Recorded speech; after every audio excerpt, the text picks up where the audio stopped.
আরে আসসালামাইকুম। ওয়ালাইকুম আসসালাম। কেমন আছেন? জি আল্লাহর রহমতে ভালো আছি। চাইতেছেন কোথাও? ওই একটু বাইরে যাবো আর কি। ভাইজান আপনারা যে কত করে কইলাম যে একদিন বাসায় আসেন, তুই ভাই একসাথে বসে একটু চা খাই, গল্প করি, আসেন তো না? আসো আসো আসো আসো। আইসেন। আর এমনি আমার বাসায় থাকতে কোনো সমস্যা নাই। জি না জি না। শোনেন ভাইজান, সে কোনো সমস্যা হলে আমাকে বলবেন। আর শুধু বাসায় কেন, আপনি বাইরেও যদি কোনো প্রয়োজন হয় আমাকে জানাবেন। আমি তো এই এলাকার লোকাল। ধরেন আমার মোটামুটি সবার সাথে পরিচয় আছে, এটা ক্ষমতাও আছে। আপনার মন চাইছে, আপনি বাইরে গেছেন, একটা মার্ডার করে ফেলছেন, সমস্যা নাই, আমি ঠেকেল দেবো। এটা উদাহরণ দিলাম আর কি। আচ্ছা ঠিক আছে। ইয়ে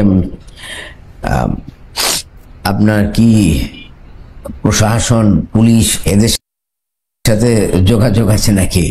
এই যে কি বলেন, এই যে লোকাল থানা আছে না, আমি ছাওয়ার পরে ওসি সাহেব যে আমার আপ্যায়ন করে, আপনি দেখলে তো মনে করবেন জামাই গেছে শ্বশুর বাড়ি। কিন্তু আমি এদের কাছে চাই না। এদের কাম কাজ হচ্ছে চোর, পাটপার, বদমাশ, এদেরকে নিয়ে। এই ভালো মানুষ কি থানা পুলিশের কাছে যায়? তবে আপনার কোনো দরকার হলে আমাকে বললেন, আমি ওদেরকে বলে দিলেও কাজ হয়ে যাবে। ভাইজান একদিন রোজার মধ্যে আমরা ইফতার তো করতে পারি নাকি? জি ঠিক আছে, আসবো আসবো। আসবেন কিন্তু, খালি বললেন না আসবো। একদিন তাহলে কি খায়রুল আর জেল থেকে ফিরে আসবে না? খায়রুলের অবস্থা কি এরকমই হয়ে যাবে? খায়রুল কি কাঁদছে না কাঁদছে এই ব্যাপারও কারো কি তার ভাই কোনো খোঁজখবর নেবে না? কি ঘটতে যাচ্ছে দেনা পাওনা নাটকের 32 নাম্বার এই পর্বে আসলে আমরা তা নিয়ে আলোচনা করব। আর বিশেষ কথা হচ্ছে খায়রুলের বাবা খুবই একজন ভদ্র মানুষ, শিক্ষক মানুষ, এবং কি তার বেআইন তাকেও তার মায়ের কাছে বলতে শুনছি, কান্না করতে শুনছি। আর বেআইনের মা হচ্ছে একটু মানে অন্যরকম টাইপের মানুষ, তিনি সবসময় খায়রুলের মাকে একটু হেওয়াই করে কথা বলেন। আর তার ভাই অফিসে যাবে, এই জন্য ঘুম ভেঙে যাবে, এটার জন্য একটা চিল্লাপাল্লা শুরু করে দিছে। আর এদিকে খায়রুল হচ্ছে খুব অসহায় একজন মানুষ হিসাবে দায়িত্ব পালন করছে। বাড়িওয়ালা তার বাবাকে বলতেছে যে কোনো সমস্যা আছে তার কাছে গিয়ে হেল্প চাইতে। তাহলে কি আমরা পরবর্তী পর্বগুলোতে দেখতে পারবো যে তার বাবা বাড়িওয়ালার আশ্রয় নিছে বা বাড়িওয়ালার সাথে কোনো হেল্প নিছে? কি হতে যাচ্ছে এই সমস্ত আসলে ভিডিও দেখতে হলে আর আমাকে হেল্প করবেন, সাপোর্ট করবেন। হ্যালো গাইস, আসসালামু আলাইকুম, আশা করি সবাই ভালো আছেন।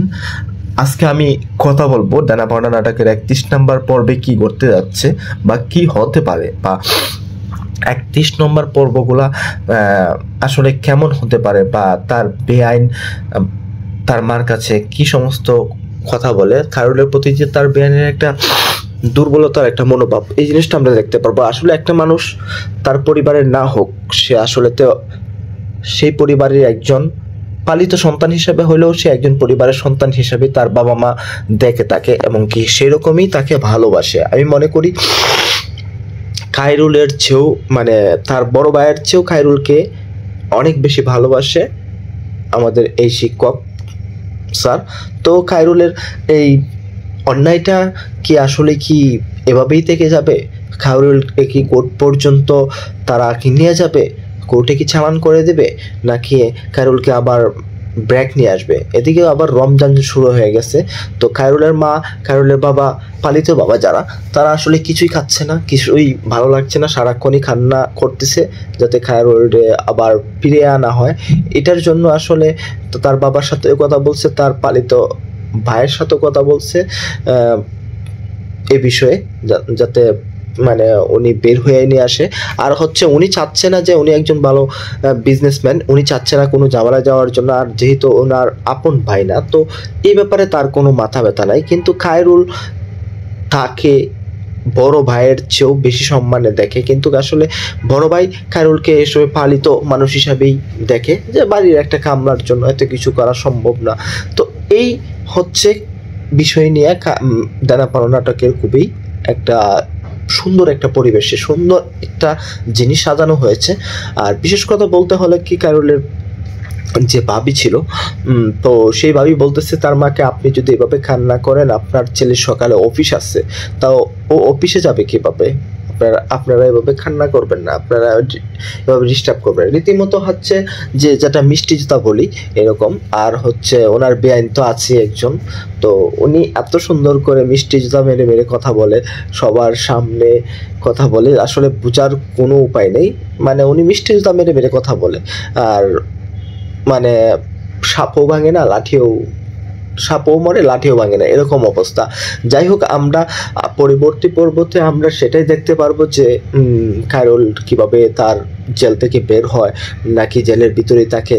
আর আমি একটা জিনিস সবচেয়ে বেশি বুঝতে পারতেছি এখানে, যেটা ইঙ্গিত করা হয়েছে যে বেনাপোল নাটকের বাড়িওয়ালাকে ইঙ্গিত করা হয়েছে, এই অনুপাতে তার বাবা মনে হয় যে বাড়িওয়ালার একটা আশ্রয় নিতে পারে, যে বাড়িওয়ালা কিছু হেল্প করে কিনা। আমার এটাই মনে হচ্ছে যে বাড়িওয়ালার যদি কিছু হেল্প নেয়, তাহলে মনে হয় যে খায়রুল আবার তার মানে গন্তব্যস্থলে ফিরে আসতে পারবে, যে কিছু বাড়িতে চলে আসতে পারবে। অন্যায় থেকে সে অন্যায় করে নাই, সেই পরিমাণ সাক্ষী দিবে বাড়িওয়ালা। তো বাড়িওয়ালা এটা বলছে ওনাকে যে আপনি যদি খুন করেও চলে আসেন, তারপরও আমি একটা ব্যবস্থা করতে পারবো, বা আমার একটা আমি যেহেতু এই জায়গায় লোকাল, তো আমি একটা অবশ্যই আপনাকে আশ্বাস দিতে পারি যে কোনো সমস্যা হলে আমাকে বললেন। এই সমস্ত একটা আশ্বাস দিয়েছে বাড়িওয়ালা। আসলে বাড়িওয়ালাটা খুবই মোটামুটি একটা ভালো, এবং কি বাড়িওয়ালার যে জায়গা থেকে তিনি ওনাকে বলছেন, এবং কি মাস্টার সাহেবেও ওনার কাছে একটু জানতে চাইলেন যে ওনার ওসি পর্যন্ত বা থানা লেভেল পর্যন্ত আইন শৃঙ্খলা বাহিনীর সাথে কেমন ওঠা বসা। তো ওই ক্ষেত্রে বাড়িওয়ালা বলছেন যে মানে আমার আইন শৃঙ্খলা মানুষের সাথে খুব ভালো একটা বর্নিং আছে, তো আপনার কোনো সমস্যা হলে আমাকে বলবেন, নির্দ্বিধায় বলবেন, যাতে আমি আপনার সেই কাজটা করে দিতে পারি। 31 নাম্বার যে এপিসোডে আমরা দেখছি যে আসলে খায়রুলের মা খেতে যাচ্ছিল না, সারাক্ষণ শুধু কান্না করতেছিল। এইদিকে এই কান্নার অজুহাত ধরে তার ভাই ঘুমাইতে পারতেছিল না, মানে ঘরের ভিতরে একটা অস্থিরতা কাজ করতেছিল। আর ওরা চাচ্ছিল যে আমরা ফ্রিডমে থাকবো, যে এখানে কিছুই হয় নাই, স্বাভাবিকভাবে থাকবো। আর খায়রুলের বাবা তো একদম পাগল হয়ে গেছে, সবার দাঁড়ে দাঁড়িয়ে মোটামুটি ঘুরতেছে, বিশেষ করে তারার পর্যায়ে। মানে উনি তো এখানকার লোকাল না, তো এখানে বেড়াইতে আসছেন, তো এখানে কিছুই বুঝতেছেন না, কি করবেন না করবেন এটাও বুঝতেছেন না। তার ছেলের জন্য, যেহেতু তার আপন ছেলে না, তারপরও আসলে তার জন্য অনেকটা মায়া আবেগ কাজ করতেছে, যে আসলে আমার ছেলেটা আপন ছেলে না হোক, তারপরেও পালিত ছেলে, একটা পালিত ছেলের প্রতি টান। এবং কি আমরা জানি যে খায়রুলের একটা চাকরি ইন্টারভিউ দিচ্ছে, তো এটার অ্যাপয়েন্টমেন্ট লেটার চলে আসছে। তো এখানকারও একটা বিষয় যে আসলে পরবর্তী এতে কি খায়রুল জয়েন করতে পারবে কিনা, যে একটা চাকরি হয়েছিল, এই চাকরি কি চলে যাবে নাকি এখানে জয়েন করতে পারবে কিনা, এই সমস্ত বিষয় নিয়ে হচ্ছে আর আমাদের 32 নাম্বার পর্বটা এপিসোডটা তৈরি হবে। আশা করি আপনারা কালকে গতকালকে তো শনিবার গেছে, আলহামদুলিল্লাহ আজকে ইফতারের পরে বা আপনার এশার আজানের পরে আপনারা সম্ভবত পেয়ে ফেলতে পারেন। আজকে সোমবার, তো আজকে পেয়ে যেতে পারেন আপনাদের এই অনাকাঙ্ক্ষিত একটা সুন্দর এপিসোড, দেনা পাওনা নাটকের 32 নাম্বার এপিসোডটা আপনারা পেয়ে যেতে পারেন। তার মধ্যেই 32 নাম্বার এপিসোডটা শেষ করার পরে আপনারা আসলে সম্পূর্ণ ক্লিয়ার হতে পারবেন যে আসলে খায়রুলের যে অবস্থানটা, এবং তার বাবা কি সে বাড়িওয়ালার আশ্রয় নেয়, নাকি তার বড় ভাই যে আছে তিনি খায়রুলকে জেল থেকে ছাড়ানোর ব্যবস্থা করেন কিনা, নাকি রিস্কাওয়ালার যে একটা ভাই ছিল তার স্যারের ছাত্র, সে করতে পারে কিনা, আর এদিকে তার মায়ের মুখে হাসি ফোটাইতে পারে কিনা, আর তার মানে এরকম হয় কিনা, আর বাড়িওয়ালাও নাকি নিয়ে যেতে পারে। আমি এই বিষয়ে আসলে আমরা 32 নাম্বার পর্বটা না দেখে আসলে আমরা শিওর হতে পারবো না। তো আজকেই চলে আসবে একটা সুন্দর একটা এপিসোড, 32 নাম্বার পর্ব। আপনারা যারা খুবই আগ্রহ ধরে এই সমস্ত নাটক নাটক দেখতে চাচ্ছেন বা দেখেন, তাদের জন্য একটা মহা মূল্যবান একটা সুযোগ রয়ে গেছে যে 32 নম্বর এপিসোডটা চলে আসবে, এবং কি তখনই সবাই ক্লিয়ার হয়ে যাবে যে দেনাপানো নাটকের অবস্থানগুলো ক্লিয়ার হয়ে যাবে যে আসলে খায়রুলের কি অবস্থান হয়, খায়রুলের চাকরি থাকে নাকি চলে যায়, তারপরে হচ্ছে তার বাবা কি তাকে ছাড়াইতে পারে, কে তাকে ছাড়ায়। আমরা সবাই কিন্তু আগ্রহ হয়ে আছি কে খায়রুলকে এই জেলখানা থেকে ছাড়াবে। আর অসি হচ্ছে তার মানে তার যে একটা মানে মনোভাব, তার যে একটা বড় বড় একটা মনোভাব, এই মনোভাবটা থাকে কিনা, আসলে এই মনোভাবটা থাকতে হলে আসলে মানুষ কথাই বলতে পারবে না। তো আসলে লোকাল মানুষরা তার সাথে কথা বলতে পারবে, সেই অনুপাতে আমরা বলতে পারি বাড়িওয়ালার যে একটা প্রভাব আছে। তো সে যদি চায় যে আসলে খায়রুলকে ছাড়িয়ে আনবে, আমার মনে হয় যদি খায়রুলের বাবা তার এই বিষয়টা যদি তার কাছে শেয়ার করে, তাহলে আমার মনে হয় সম্ভব যে খায়রুলকে ছাড়িয়ে আনার জন্য, না হলে আসলে সম্ভব হবে না যে খায়রুলকে ছাড়িয়ে আনার জন্য। আর ওইদিকে ওর মা তো একাধিকভাবে কান্না করছে তার ছেলেকে পাওয়ার জন্য, যদিও তার এই সন্তানটা সে জন্ম দেয় নাই, আসলে সে পালিত সন্তান, তারপরেও এই সন্তানটার জন্য অনেক মায়া পালিত সন্তানকে মানে খায়রুলকে। আর আমরা এই যতগুলো এপিসোডগুলো আমরা সামনে প্রেজেন্টেশন করেছি, সেই এপিসোডগুলো তো দেখেছি যে খায়রুল একদম নর্ম ভদ্র একটা সুযোগ্য সন্তান। আসলে মানুষ যতই হোক না কেন, তখন সে বুঝতে পারে, যতই তার বাবা মায়ের অভাবটুকু সারে পূরণ করুক না কেন, সে কিন্তু দিন শেষে তার মা বাবাকে কিন্তু ঠিকই খুঁজে রাত্রে, যে আমার তো ওনারা আসল মা বাবা না, পালিত মা বাবা। তো আমি ইচ্ছা করলেই একটা জিনিস তাদের কাছে আবদার করতে পারি না, হ্যাঁ। তো সেই অনুপাত থেকে তার মনটা ছোট হয়ে থাকে। আমরা অন্য এপিসোডগুলো তো দেখেছি যে তার ইন্টারভিউর জন্য তার রিস্কাওয়ালা ভাইয়ের একটা জুতা সে নিয়ে আসছে, শার্ট অন্য জায়গা থেকে হাওলাত করে নিয়ে আসছে। আসলে দেখেন, বাবা মা যখন না থাকে এই পৃথিবীতে, তখন একটা শিশু খুব অসহায়ত্ব হয়ে পড়ে। একটা শিশু তখন বুঝতে পারে যে আসলে পৃথিবীটা কত কষ্টের, পৃথিবীটা কেউ আপন নয়, একদম একা একা সব লাগে। ইচ্ছা করলেও সে একটা জিনিস কঠিনভাবে আবদার করতে পারে না, কারণ সে বুঝতে পারে যে এটা তো আমার আপন মা বাবা না। তখন তার মা বাবা, পালিত মা বাবা যদি তাকে সায়দা একটা জিনিস তাকে উপহার দেয়, এটা নিয়ে চলে। আর এটার বেশি সে আসলে আবদার করতে পারে না, কারণ সে তো এই পরিবারের কেউ না, এই রক্তের কেউ না। তাহলে কিভাবে সে আসলে আবদার করবে যে আমাকে এটা দাও, এটা দাও, এটা দাও।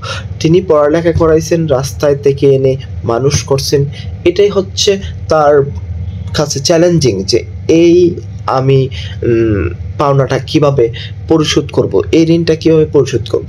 সো এই জায়গা থেকে আসলে খায়রুল মানে কিছু ওদের কাছ থেকে কিছু চাইতে পারে না, কোনো কিছু আবদার করতে পারে না।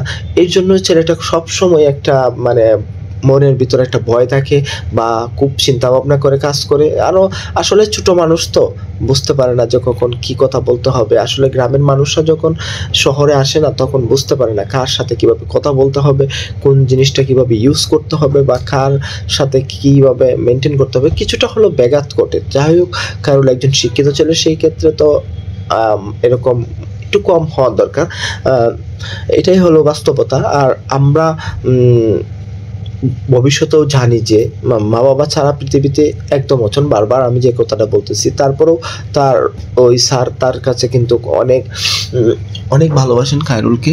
খায়রুলের ভালোবাসা জায়গা থেকেই স্যার তার জন্য অনেক পাগল হয়ে যান। আসলে আপন ছেলে তার বাড়িটা, স্যার জানে যে আপন ছেলে তার বাড়িটা করতে পারবে না, বন্ধক থেকে ছুটাতে পারবে না। এবং খায়রুল তার বাবাকে আশ্বাস দিয়েছেন যে তার চাকরি করে সে তার এই বাড়িটাকে ছাড়াবে। আমরা দেখছি যে খায়রুল কিন্তু তার বাবাকে, যখন তার ভাইয়ের ঘর থেকে চলে আসে, তখন তিনি রিক্সা চালিয়েও তার বাবাকে খাওয়ানোর চেষ্টা করে, এবং কি সে করছে, এবং কি তার ছাত্ররাও তাকে অনেক হেল্প করছে। একটা ছাত্র, আসলে শিক্ষকটাই এরকম, শিক্ষকরা কোনো জায়গায় কখনো ঠেকে না, শিক্ষকরা কোনো জায়গায় কখনো অসহায়ত্ব পড়ে না। যদিও অসহায়ত্ব পড়ে শিক্ষকের শিক্ষকটা এরকম বট গাছে যেমন বিশাল আকার নিয়ে মানে ছায়া দেয়, তো শিক্ষকরা হচ্ছে এরকম বিশাল আকারে তাদের শাখা প্রশাখাগুলা ছড়িয়ে ছিটিয়ে পড়ে।